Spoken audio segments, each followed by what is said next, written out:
Hello guys, आइए सुनते हैं आलिफ लैला का 8वां भाग। देश में एक रूमा नामक नगर था। उस नगर के बादशाह का नाम गरीब था। उस बादशाह को कुष्ठ रोग हो गया। इससे वह बड़े कष्ट में रहता था। राज्य के वैद्य हकीमों ने भांति भांति से उसका रोग दूर करने के उपाय किए, किंतु उसे स्वास्थ्य लाभ नहीं हुआ। संयोगवश उस नगर में दूबा नामक एक हकीम का आगमन हुआ। वह चिकित्सा शास्त्र में अद्वितीय था। जड़ी बूटियों की पहचान उससे अधिक किसी को भी नहीं थी। इसके अतिरिक्त वह प्रत्येक देश की भाषा तथा यूनानी, अरबी, फारसी इत्यादि अच्छी तरह जानता था।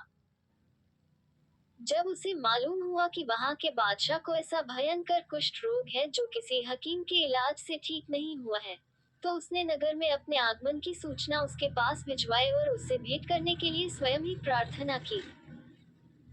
बादशाह ने अनुमति दे दी तो वह उसके सामने पहुंचा और विधिपूर्वक दंडवत प्रणाम करके कहा, मैंने सुना है कि नगर के सभी हकीम आपका इलाज कर चुके और कोई लाभ न हुआ। यदि आप आज्ञा करें तो मैं खाने या लगाने की दवा दिए बगैर ही आपका रोग दूर कर दूं।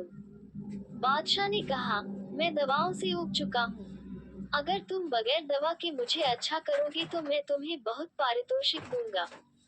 दूबा ने कहा, भगवान की दया से मैं आपको बगैर दवा के ठीक कर दूंगा। मैं कल ही से चिकित्सा आरंभ कर दूंगा। हकीम दूबा बादशाह से विदा होकर अपने निवास स्थान पर आया।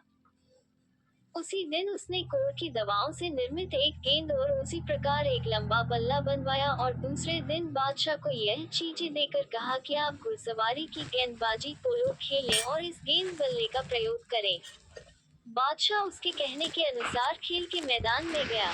हकीम ने कहा, ये औषधियों का बना गेंद बल्ला है। आपको जब पसीना आएगा तो ये औषधियां आपके शरीर में प्रवेश करने लगेंगी।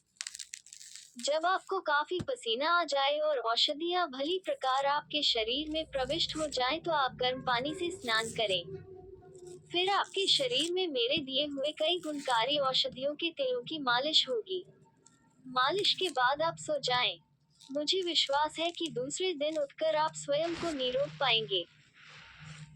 बादशाह ये सुनकर घोड़े पर बैठा और अपने दरबारियों के साथ चौगान पोलो खेलने लगा। वह एक तरफ से उनकी ओर बल्ले से गेंद फेंकता था और वे दूसरी ओर से उसकी तरफ गेंद फेंकते थे।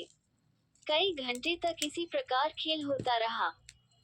गर्मी के कारण बादशाह के सारे शरीर से पसीना टपकने लगा और हकीम की दी हुई गेंद और बल्ले की औषधियां उसके शरीर में प्रविष्ट हो गईं। इसके बाद बादशाह ने गर्म पानी से अच्छी तरह मल कर स्नान किया। इसके बाद तेलों की मालिश और दूसरी सारी बातें जो वैद्य ने बताई थी की गईं। सोने के बाद दूसरे दिन बादशाह उठा तो उसने अपने शरीर को ऐसा निरोग पाया जैसे उसे कभी कुष्ठ हुआ ही नहीं था। बादशाह को इस चमत्कारिक चिकित्सा से बड़ा आश्चर्य हुआ। वह हंसी खुशी उत्तमोत्तम वस्त्रालंकार पहनकर दरबार में आ बैठा। दरबारी लोग मौजूद थे ही। कुछ ही देर में हकीम दूबा भी आया। उसने देखा कि बादशाह का अंग अंग कुंदन की तरह दमक रहा है। अपनी चिकित्सा की सफलता पर उसने प्रभु को धन्यवाद दिया और समीप आकर दरबार की रीति के अनुसार सिंहासन को चुंबन दिया। बादशाह ने हकीम को बुलाकर अपने बगल में बिठाया और दरबार के लोगों के सन्मुख हकीम की अत्यधिक प्रशंसा की। बादशाह ने अपनी कृपा की उस पर और भी वृष्टि की। उसे अपने ही साथ भोजन कराया। संध्याकालीन दरबार समाप्त होने पर जब मुसाहिब और दरबारी विदा हो गए तो उसने एक बहुत ही कीमती खिलत पारितोषिक राजवस्त्र और 60,000 रुपए इनाम में दिए। इसके बाद भी वह दिन प्रतिदिन हकीम की प्रतिष्ठा बढ़ाता जाता था।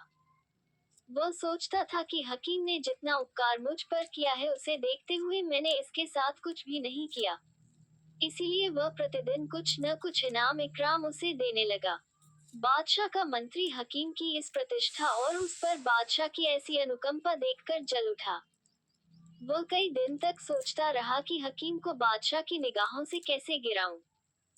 एक दिन एकांत में उसने बादशाह से निवेदन किया कि मैं आपसे कुछ कहना चाहता हूँ, अगर आप अप्रसन्न न हो। बादशाह ने अनुमति दे दी तो मंत्री ने कहा, आप उस हकीम को इतनी मान प्रतिष्ठा दे रहे हैं, ये बात ठीक नहीं है। दरबार के लोग और मुसाहिब भी इस बात को गलत समझते हैं कि एक विदेशी को, जिसके बारे में यहाँ किसी को कुछ पता नहीं है, इतना मान सम्मान देना और विश्वास पात्र बनाना अनुचित है। वास्तविकता यह है कि हकीम दूबा महाधूर्त है। वह आपके शत्रुओं का भेजा हुआ है जो चाहते हैं वह छलकत द्वारा आपको मार डाले।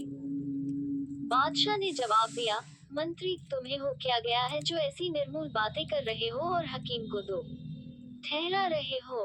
मंत्री ने कहा, सरकार, मैं बगैर सोचे समझे ये बात नहीं कह रहा हूँ। मैंने अच्छी तरह पता लगा लिया है कि यह मनुष्य विश्वसनीय नहीं है। आपको उचित है कि आप हकीम की ओर से सावधान हो जाएं। मैं फिर जोर देकर निवेदन करता हूँ कि दूबा अपने देश से वही इरादा लेकर आया है, अर्थात वह छल से आपकी हत्या करना चाहता है। बादशाह ने कहा, मंत्री, हकीम दूबा हरगिज ऐसा आदमी नहीं है जैसा तुम कहते हो। तुमने स्वयं ही देखा है कि मेरा रोग किसी और हकीम से ठीक न हो सका और दूबा ने उसे एक दिन में ही ठीक कर दिया। ऐसी चिकित्सा को चमत्कार के अलावा क्या कहा जा सकता है? अगर वह मुझे मारना चाहता तो ऐसे कठिन रोग से मुझे छुटकारा क्यों दिलाता?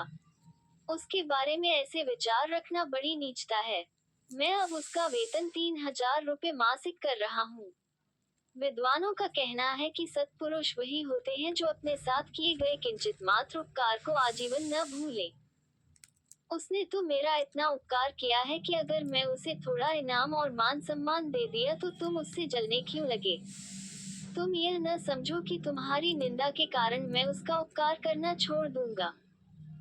इस समय मुझे वह कहानी याद आ रही है जिसमें बादशाह सिंदबाद के वजीर ने शहजादे को प्राणदंड देने से रोका था। मंत्री ने कहा, वह कहानी क्या है? मैं भी उसे सुनना चाहता हूँ। बादशाह गरीक ने कहा, बादशाह सिंदबाद की सास किसी कारण सिंदबाद के बेटे से नाराज थी। उसने छलपूर्वक शहजादे पर ऐसा भयंकर अभियोग लगाया कि बादशाह ने शहजादे को प्राणदंड देने का आदेश दे दिया। सिंदबाद के वजीर ने उससे निवेदन किया कि महाराज, इस आदेश को जल्दी में न दे। जल्दी का काम शैतान का होता है। सभी धर्मशास्त्रों ने अच्छी तरह समझे बूझे बगैर किसी काम को करने से मना किया है। कहीं ऐसा न हो कि आपका उस भले आदमी जैसा हाल हो जिसने जल्दबाजी में अपने विश्वासपात्र तोते को मार दिया और बाद में हमेशा पछताता रहा। बादशाह के कहने से वजीर ने भद्र पुरुष और उसके तोते की कहानी इस तरह सुनाई।